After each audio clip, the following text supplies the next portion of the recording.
Hello everyone, this side प्रीति कौशिक। और आज का जो हमारा टॉपिक है वो है infrastructure on the eve of independence, यानी कि हमारा chapter he on the eve of independence चल रहा है। तो इसके अंदर आज हमने पढ़ना है कि इंफ्रास्ट्रक्चर कैसा था, यानी कि इंडिया के अंदर कैसा इंफ्रास्ट्रक्चर था जब इंडिपेंडेंस का टाइम था, यानी इंडिपेंडेंस के टाइम से पहले, यानी जब ब्रिटिशर्स का राज था, यहाँ पे ब्रिटिश रूल था, तो उस टाइम पे इंफ्रास्ट्रक्चर कैसा था, तो उसके बारे में आज हमने पढ़ना है। Infrastructure refers to the elements of economic change like means of transport, communication, banking, power, energy, and the elements of social change like growth of educational, health, and housing facilities, which serve as a foundation for growth and development of a country। तो कहते हैं सबसे पहले ये बता रहा है कि इंफ्रास्ट्रक्चर का मीनिंग क्या होता है। तो कहते हैं इंफ्रास्ट्रक्चर का मीनिंग होता है यानी दो चीज़ों में अगर चेंज आ जाए, या तो इकोनॉमिक चेंज या फिर सोशल चेंज। अगर इकोनॉमिक चेंज की बात हो रही है तो इकोनॉमिक चेंज किस चीज़ में आएगा, जैसे ट्रांसपोर्ट में, कम्युनिकेशन में, बैंकिंग में, पावर में, एनर्जी में, ठीक है। और सोशल चेंज की अगर बात हो रही है तो सोशल यानी सोसाइटी से रिलेटेड, यानी कि ग्रोथ एंड एजुकेशन से रिलेटेड, हेल्थ से और हाउसिंग फैसिलिटीज से रिलेटेड अगर चेंज आ रहा है, पॉजिटिव चेंज, तो वो इसका मतलब वो इंफ्रास्ट्रक्चर हमारा डेवलप हो रहा है, which serve as a foundation for growth and development of a country. तो मतलब एक कंट्री की ग्रोथ एंड डेवलपमेंट के अंदर जो योगदान देता है, ग्रोथ और डेवलपमेंट होती है जिससे कंट्री की, अगर इस टाइप का चेंज आ रहा है, चाहे वो इकोनॉमिक चेंज है, चाहे वो सोशल चेंज है, तो वो किसके अंदर आएगा, इंफ्रास्ट्रक्चर के अंदर। और हमने बात करनी कि जो इंफ्रास्ट्रक्चर है वो on the eve of independence कैसा था। The state of India's infrastructure on the eve of independence can be described in terms of the following observation। कहते हैं जो इंडिया की इंफ्रास्ट्रक्चर की स्टेट थी ईव ऑफ इंडिपेंडेंस, वो हम कुछ ऑब्जर्वेशंस के थ्रू डिस्क्राइब करेंगे कैसी थी। फर्स्ट वन में कहता है railways were developed to transport finished goods from Britain to the interiors of the colonial India with a view to widening the size of the market. कहते हैं जो रेलवेज थे उनको डेवलप किया गया था किस लिए, ट्रांसपोर्ट करने के लिए फिनिश्ड गुड्स ब्रिटेन से यहाँ पर लाने के लिए, इंडिया तक लाने के लिए रेलवेज को क्या किया, डेवलप किया। उनका मतलब था कि उनका जो साइज का मार्केट है वो बढ़ जाए। अगर वो अपने मार्केट का साइज इंक्रीज करना चाहते हैं, वाइड करना चाहते हैं, तो इसलिए उन्होंने क्या किया, रेलवे को डेवलप किया, क्योंकि रेलवे के थ्रू ही तो जो फिनिश्ड गुड्स होगा वो ब्रिटेन का में बना हुआ फिनिश्ड गुड्स इंडिया तक आ पाएगा। कहते हैं it aimed at widening the size of the market for the British product in India. तो कहता है उनका एक ही एम था, यानी मेन एम ये था कि जो उनकी ब्रिटिश प्रोडक्ट्स है उसका इंडिया के अंदर मार्केट जो रहे, उसका जो साइज हो वो वाइड होता जाए, यानी कि ज़्यादा से ज़्यादा लोगों तक वो प्रोडक्ट पहुँचे, फिनिश्ड गुड्स पहुँचे, और इंडिया के लोग केवल उसी के ऊपर डिपेंड होकर रह जाए। सेकेंड कहता है ports were developed to handle export of raw material to Britain and import of finished goods from Britain. देखो तो हम बात इंफ्रास्ट्रक्चर की कर रहे हैं, तो कहते हैं पोर्ट्स को भी डेवलप किया गया। किस लिए डेवलप किया गया, रॉ मटेरियल को एक्सपोर्ट करने के लिए ब्रिटेन से, और इम्पोर्ट क्या करते रहे, फिनिश गुड्स फ्रॉम ब्रिटेन, यानी कि ब्रिटेन से तो यहाँ इंडिया के अंदर फिनिश गुड्स आता रहा और एक्सपोर्ट क्या होता रहा, इंडिया से रॉ मटेरियल बाहर जाता रहा। फिर कहते हैं post and telegraphs were develop to enhance administrative efficiency. अब पोस्ट और टेलीग्राफ यानी कि चिट्ठी पत्तर जाएंगे इधर से उधर, वो किस लिए, ताकि जो एडमिनिस्ट्रेटिव काम हो रहा है वो इफेक्टिव तरीके से हो सके।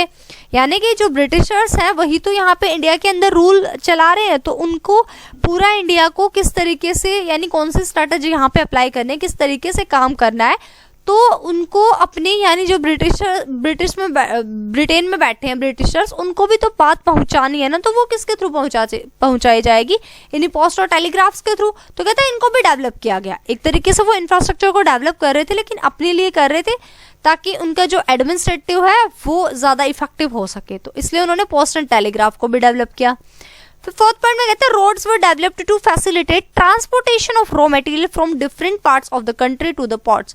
कहते हैं रोड्स को भी डेवलप किया गया। अब रोड्स को क्यों डेवलप किया गया, ताकि ट्रांसपोर्ट की फैसिलिटी अवेलेबल की जा सके, रॉ मटेरियल अलग अलग पार्ट से, यानी कंट्री के अलग अलग पार्ट से, नेचुरल रिसोर्सेज से जहाँ से भी रॉ मटेरियल मिल रहा है वहीं से इंडिया के अलग अलग पार्ट से, अलग अलग पोर्ट से क्या लिया जा सके, रॉ मटेरियल इकट्ठा किया जा सके, इसीलिए रोड्स को भी डेवलप किया गया, यानी अच्छे तरीके से रोड्स बनाए गए। Briefly, some modest infrastructural change in the economy during the British Raj is not denied। कहते हैं कि जो इंफ्रास्ट्रक्चर के अंदर चेंज आया ना इकोनॉमी के टाइम ब्रिटिश राज के अंदर, उसको मना नहीं किया जा सकता। यानी हम ये नहीं कह सकते कि जब ब्रिटिश राज था तो उस टाइम पे इंफ्रास्ट्रक्चर बिल्कुल डेवलप नहीं हुआ, या नहीं इंफ्रास्ट्रक्चर के अंदर कोई चेंज ही नहीं आया, हम ये बात बिल्कुल नहीं कह सकते। But the motive behind this change was not the growth and development of the Indian economy. कहते हैं लेकिन हम ये बात भी नहीं कह सकते कि जो मोटिव था ना इसके पीछे, यानी चेंज लाने का, इंफ्रास्ट्रक्चर को डेवलप करने का, वो मोटिव इसलिए था कि इंडिया की इकोनॉमी को ग्रोथ और डेवलपमेंट के स्टेज पे लेके जाया जा सके, या इंडिया की ग्रोथ की जा सके, इंडिया को डेवलप किया जा सके। Rather it was the growth and development of the British economy, जबकि ये ग्रोथ और डेवलपमेंट ब्रिटिश इकोनॉमी की करने के लिए उन्होंने ये किया था, इंफ्रास्ट्रक्चर को डेवलप किया था। Through colonial exploitation of the Indian economy, Indian economy का तो उन्होंने केवल और केवल एक्सप्लॉयटेशन किया था। Consequently Indian economy remained to be backward, और इसका जो परिणाम था वो क्या निकला, रिजल्ट क्या हुआ कि जो इंडिया की इकोनॉमी थी वो बैकवर्ड ही रह गई। तो मतलब बेसिकली आज हम यही पढ़ रहे थे कि जो इंफ्रास्ट्रक्चर की बात हो रही है कि on the eve of independence वो इंफ्रास्ट्रक्चर था कैसा। तो सबसे पहले हमने ये बात की कि इंफ्रास्ट्रक्चर की जब बात हो रही है तो इट मीन्स कुछ चेंजेस आ रहे हैं। चेंजेस चाहे वो इकोनॉमिक चेंज है चाहे वो सोशल चेंज है। इकोनॉमिक चेंज की बात हो रही है तो it means transport, communication, banking, power, energy से बात हो रही है। सोशल चेंज है तो इट मीन्स सोसाइटी के प्रति, चाहे वो हेल्थ में है, चाहे एजुकेशन में है, चाहे वो हाउसिंग फैसिलिटी से रिलेटेड है, यानी इन चीज़ों को डेवलप किया जा रहा है। अगर इंफ्रास्ट्रक्चर डेवलप किया जा रहा है यही बात आएगी। तो कहते हैं अगर यही बात है कि ये सारी चीज़ें डेवलप हो रही तो हम कहेंगे कि हमारा इंफ्रास्ट्रक्चर यानी कि इंडिया का इंफ्रास्ट्रक्चर उस टाइम पे अच्छा था। ठीक है, तो फिर बताया कि इंफ्रास्ट्रक्चर इंडिया का कैसा था, ये बताया गया कुछ पॉइंट्स। जैसे सबसे पहले बताया कि रेलवे डेवलप की गई।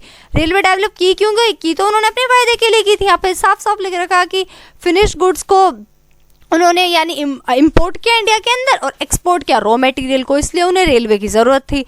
पोर्ट्स को डेवलप किया ताकि अलग अलग पार्ट से फिनिश गुड्स ब्रिटेन से लिया जा, मतलब कि फिनिश गुड्स ब्रिटेन में भेजना है तो क्या किया जा सके, पोर्ट्स को डेवलप करना पड़ेगा, है ना। रॉ मटेरियल का एक्सपोर्ट करना है और इंपोर्ट फिनिश गुड्स का करना है।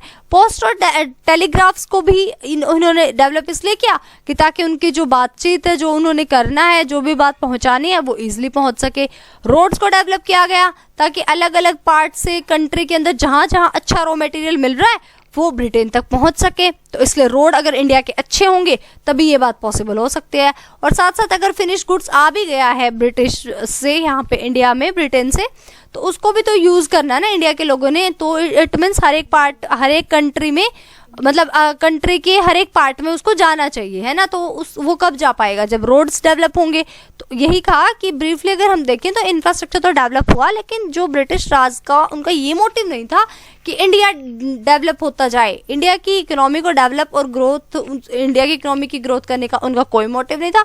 उनका मोटिव अपनी ही इकोनॉमी को डेवलप करने का था, अपनी ही इकोनॉमी की ग्रोथ करना था। तो अगर हम देखें बेसिकली तो जो इंडिया की इकोनॉमी थी वो बैकवर्ड ही रह गई। ठीक है, तो आज के लिए इतना ही। इंफ्रास्ट्रक्चर हमने किया on the eve of independence. Hope you like it. Thanks for watching. Like, share, comment and subscribe Preeti Kaushik classes. Bye bye, take care, keep